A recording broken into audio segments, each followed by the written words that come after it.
Yes, of course, the latest events related to the decision, soaked, as I have already said more than once, the decision to grant Ukraine the right to strike deep into Russian territory, instills hope of the following nature. And it is not even that deep means all the way to Moscow, and maybe even further, how to allow these means. But really, this is a real threat precisely for those who made the decision about the war. Why do they perceive the possibility of these strikes so painfully? Well, because in a good sense the frostbitten part of Ukrainian society, these are the military, these are the special services and so on, will not stop before, if they begin to possess these means, well, some shadows, missiles that fly at a distance of 560 kilometers, if they are faced with the question, to strike Putin's bunker or the Kremlin or some similar object, or not. We proceed from an understanding of the logic of war, as they say, from what has been lived through again, that such a strike will take place. And if earlier Moscow could be afraid of drones that carry only 40 to 50 kilograms of explosives, a missile, by the way, often carries 4, 5, or even 6 times more of this same explosive. Of course, they can perceive this as a threat, and a real threat at that. Well, it is easier to shoot down a drone than a cruise missile, and it is easier to shoot down a cruise missile than a ballistic missile, especially one like the ATACMS ballistic missile with a range of 300 kilometers. You understand. Therefore, here the feeling of danger arises not only from the fact that military targets will be struck by strikes from the Ukrainian armed forces of Ukraine on Russian territory, but also specifically at bunkers of various kinds and at residences, where these ballistic missiles will shoot. Listen, what share does the feeling of danger occupy in the nervousness of the current Kremlin and in its reactions? Where should we move, beyond the Urals, or what? Where should we live? In Mukhosransk instead of Rublyovka and Patriarch's Ponds. Who will say that it plays such an insignificant role? The feeling of this fear, this threat.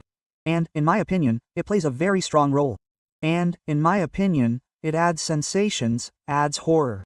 And therefore, of course, these people are afraid of this permission, even if these funds are clearly insufficient for the armed forces of Ukraine, clearly insufficient for Ukraine, and their deficit is, of course, on the conscience of Ukraine's partners. But this threat itself, taking into account any attack, which, as they say, costs a pretty penny, is really present. On the surface is the fact that the pretext for these strikes, yes, formally served as the involvement of North Korea in the war directly for participation in combat operations. You see, the North Korean military personnel did not just come on their own, this is understandable, but at the direction of their leadership. Moreover, on the basis of the strategic partnership agreements concluded between Moscow and Pyongyang and for the United States, for their Western allies, this is certainly a pretext. And as for me, some people are reporting from Washington that one of the pretexts and one of the motives for the rapid adoption of this decision has already been the threat of an increase in the grouping of North Korean troops in the Kursk region, well, in the Russian Federation in general, and their further use along the entire front line. That is, the materials that came out that allegedly, I emphasize, we cannot 100% assert that Moscow is going to bring in up to 100,000 North Korean troops can be more or less confirmed. There is a basis for this. No one pities the Koreans. They are not needed either by Moscow or by their own leadership. They can very well plug holes in the front with their puny bodies. They are not a pity. They are manpower, they are meat. And in order to, stop this, drastic actions are needed, and diverse ones at that. Not only military ones in the form of granting Ukraine the right to use these means for strikes on the territory of Russia, the Kursk region, not only Kursk. Bryansk, as I said in the previous broadcast, is located at a direct distance of 153 kilometers from the border. This means that this is no longer the Kursk region. These means are already being used deep into Russian territory at a distance of more than 100 kilometers. This means that Biden's decision was precisely about simply granting the right. And how Ukraine will use this and where it will shoot, this is its business. And so the military means to stop North Korean military expansion are clear. These are strikes on TOBAs, deployment sites, barracks, well, apparently, warehouses, something else that ensures the war and including the participation of North Korean military personnel in combat operations. Well, not only them, of course, they are not fighting separately on their own, they are fighting with units of Russian troops and so on and so forth. But I think there is also political pressure. After all, you see, like the same China, which can influence the issue, maybe not so much on Moscow, but definitely on Pyongyang, so that they stop this direct involvement in the war. This can also make an impression. Listen, missiles, they fly like that. It's easier for Hezbollah to ask us how well Western missiles fly in general. With what effect? Well, I'm not even talking about Hamas, the Gaza Strip. This can make an impression on everyone. If as a result of one of the missile attacks one of Putin's residences is damaged and there are even casualties, oh, that will make an impression. Well, there's nothing to say about Lukashenko, right?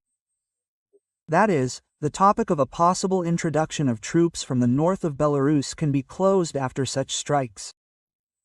Yes, of course, Lukashenko may not influence, they will dismiss him or will not ask and will enter from the territory of the north of the Kiev region, they will go. This is possible in Voli. Well, theoretically, if Lukashenko does not make decisions. But if it depends on Lukashenko after such strikes, it is guaranteed that everything, Lukashenko will lie down with his bones right under the tanks, under the tracks, but he will not give the Russian Federation, the Kremlin, the opportunity to send their troops again through Belarus to the territory of Ukraine from the north. Well, because if the residence is blown to smithereens by one atokomite, you understand what Lukashenko's residence will turn into. The distances here are more modest, and no one will definitely restrain Ukraine if Russian troops move from the territory of Belarus to the Kiev region, to other regions of Ukraine, no one will restrain them. There will not even be a need to obtain special permission there. And here it is clear, you understand, clear. They did not hit these houses on the territory of Belarus, with atokomites or other means. But here it will show you, look what it is turning into some kind of chaos.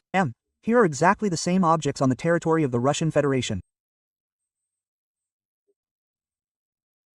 So this also produces a big educational effect, I would say, such an edifying effect, when, having seen what the targets become when they are attacked with missiles using TACOMs or other means, many will lose their enthusiasm to play in this war, to pursue their own interests, to get something.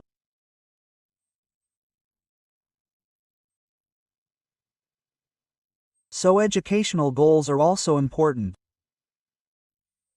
The thing is that in reality Moscow has nothing to really respond to these attacks with. I emphasize again, only with what was already there. And without permission for strikes on the territory of Ukraine, the entire territory of Ukraine is subjected to constant shelling, ballistic missiles, drones, searches, everything under the sun. Asks why in this war there should not be parity in this particular part, when the entire territory of Ukraine is shelled with all possible means that Moscow has, conventional ones, I am talking about now, and the territory of Russia in this sense remains untouched. But that does not happen. War is a mutual thing. From the first days of the war one said that this is how it would end. I was not mistaken about this. I did not really believe that Biden would do this after the defeat of the Democratic Party candidate in the elections. But life has shown that there are circumstances that are independent of the individual. And even in spite of, perhaps, fear or unwillingness, such things still happen. Moscow will not respond in any way. Atomic bombs, nuclear weapons will not be used to respond to Washington's actions and, accordingly, Kyiv will not, because this is a transition to a completely different level of war, which does not leave Moscow a single chance, not a single one at all. The forces are not equal, the ratios are unequal.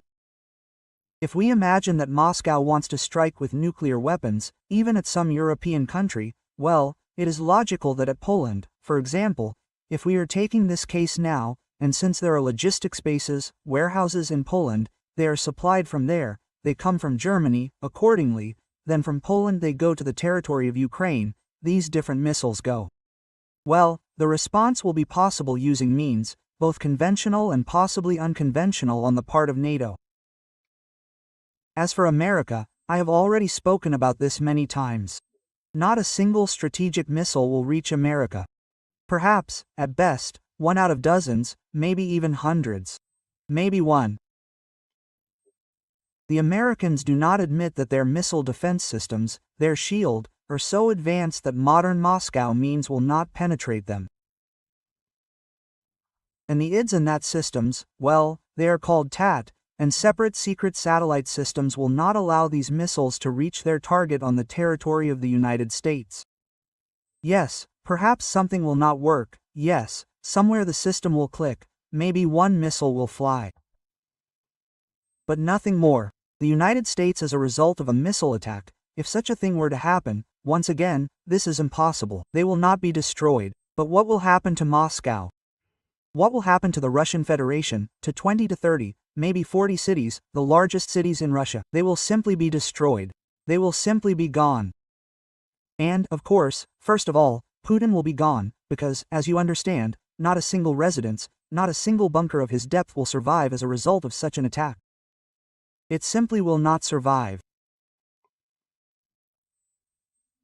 And therefore, in fact, I am deeply convinced that all attempts at nuclear blackmail, this nuclear rhetoric on the part of Moscow, are either feigned or overly arrogant.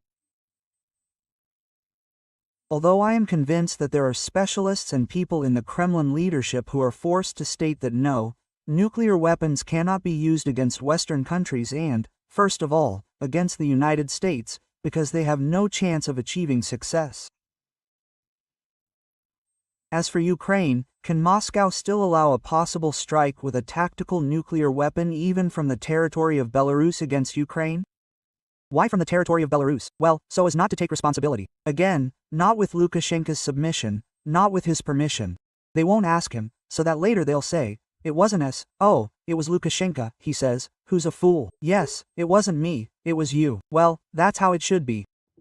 And from this point of view, of course, we can't rule out such a course of events.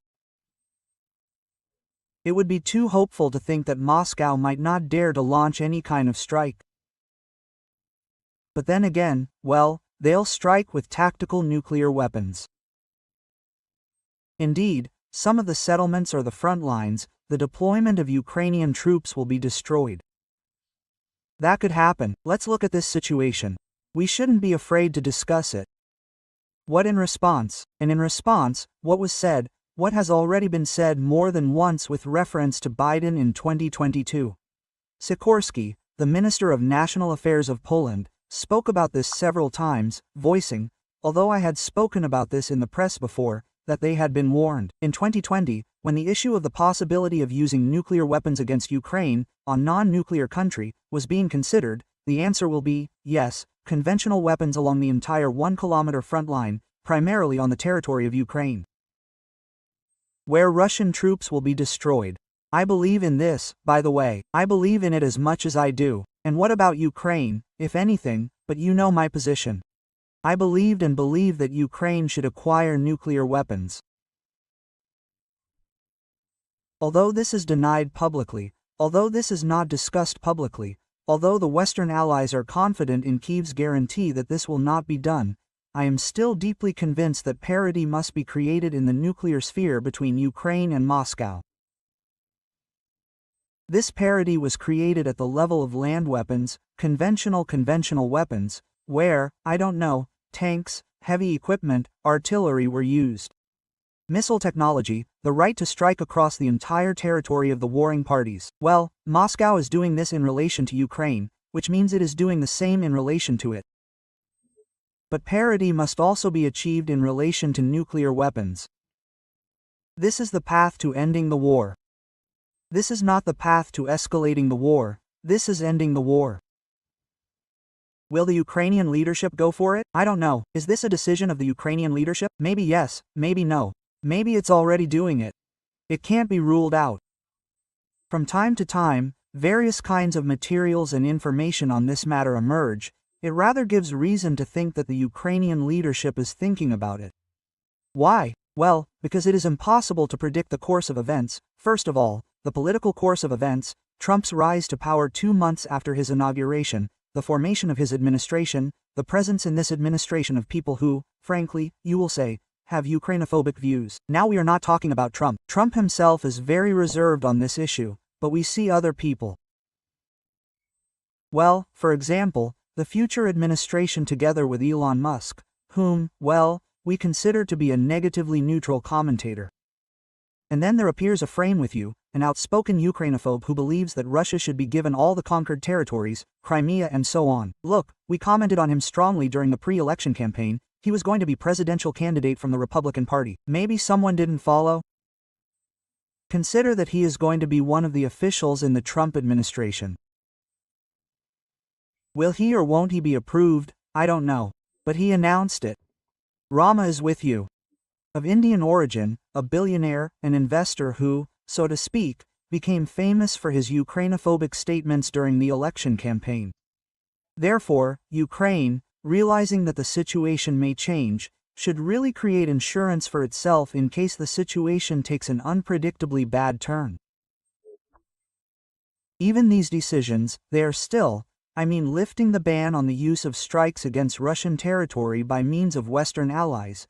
These are still decisions that are made at the instigation of the Democratic administration, living out its last days in office. What will happen next? Well, it is still unpredictable. We cannot say for sure, even in terms of financing military aid to Ukraine from the new Republican administration, the Biden administration. There is no certainty. The fiscal year ended in October. There are no new projects for the allocation of this aid. We do not know. The statement of the same Speaker Johnson, the head of the House of Representatives of the United States Congress, are negative. I would not, he says, want to allocate money to Ukraine. Well, and money is, consider it weapons, it is not money for buying sandwiches. American weapons are purchased with this money. Therefore, it is impossible to talk about the predictability of the situation.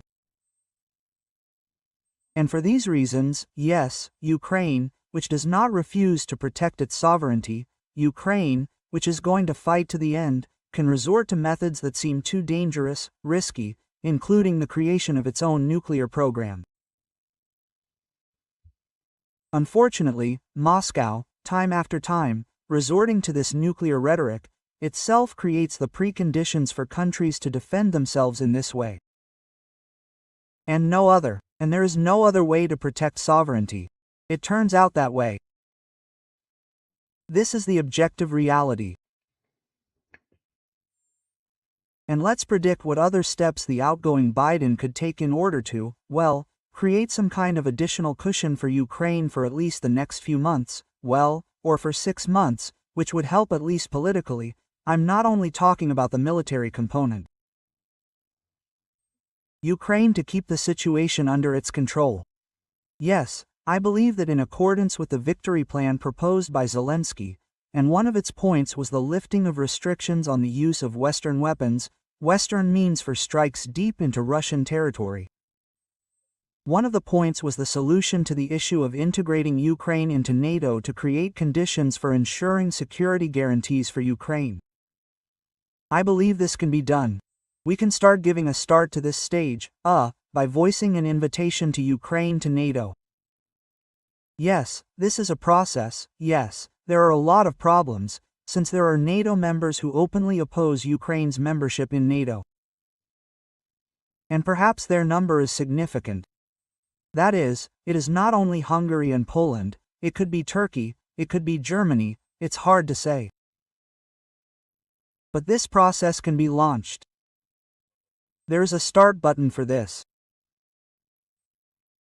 It is now in the hands of Biden and his closest allies from among European politicians, heads of state and government, who form the basis of the North Atlantic Alliance. How would this affect? And it would affect starting the metronome.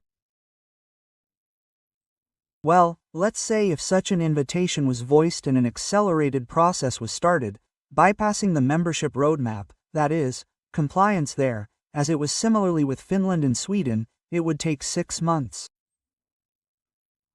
This means that Moscow has 6 months before the final registration of membership, overcoming the negative positions of individual NATO members on the admission of Ukraine to NATO. Nevertheless, during these 6 months Moscow has the whole time to finish this war, but at least stop the fire and thus create conditions for the beginning of peace negotiations. And if this is not done, then, on the contrary, Moscow is interested in dragging out the war as long as possible, since it is going on. While it is going on, this war, Ukraine will not see NATO, because NATO refuses to consider the issue of its membership in NATO for a warring country with territorial problems in terms of the occupation of Ukrainian lands. Well, thus, drawing NATO into a direct war with Moscow, from which NATO is running, yes, trying to avoid by any possible means. You see, yes, what a vicious circle. And the only way to break it is with such a strong-willed decision, by inviting Ukraine to NATO. And then Moscow will have to react. Look how badly Moscow reacts to strong-willed decisions. Have you noticed? As soon as something is announced inexorably, without sentimentality, without reflection, Moscow gets lost. It immediately starts, "Oh, where is girl 212? And connect with Biden." You see, Moscow itself is now interested in talking. Not Scholz, but Moscow is interested in talking now with the Americans, with European partners, in order to stop this trouble approaching them. This is what a conversation from a position of strength looks like. Believe me, if, as I already said in one of the previous streams with Kurbanova, if, Scholz provided Tauruses, what is he refusing? And takes a firm position on this issue.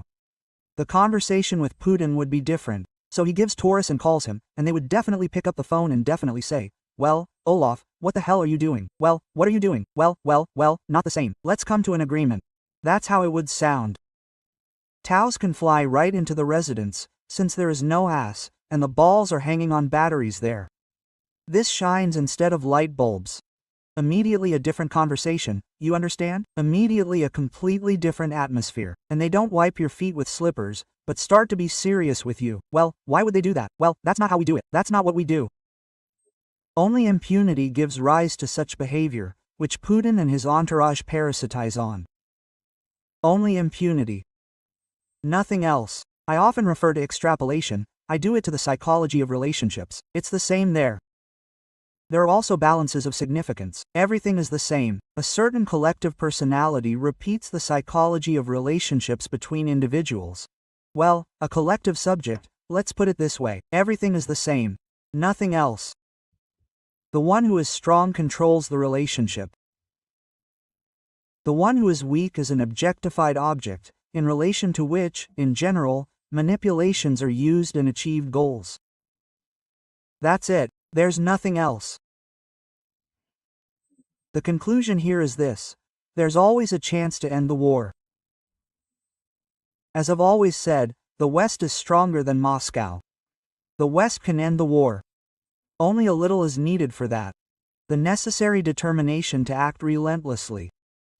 To act in such a way that the fear artificially induced by the enemy, and Moscow constantly resorts to this, you know what you'll lead to. Escalation of the Third World War. Without fear of this, move in this direction. Yes, the Third World War. Excellent. Finally, we'll figure it out once and for all. There will be only one person left on the planet on the ball. As they say in the movie, Zhuk, everyone died, I'll stay. Let's see who it will be. Their front is weak. Like this one, the arm of a. All women are weak on the front. Shipokliak Kremleski is weak on this front. Weak.